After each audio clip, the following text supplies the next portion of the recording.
অনেক টেকনিশিয়ান আছেন এখনও এই কোর বিটটা চালাতে পারছেন না, তো কিভাবে চালাবেন সেটাই আমি দেখাবো আপনাদেরকে। এই কোর বিটটা চালার খুবই সহজ একটা উপায় আছে।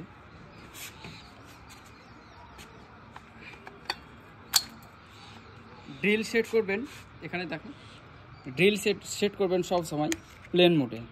এখানে 3টে অপশান দেওয়া আছে, প্লেন, হ্যামার, এটা ফুল হ্যামার।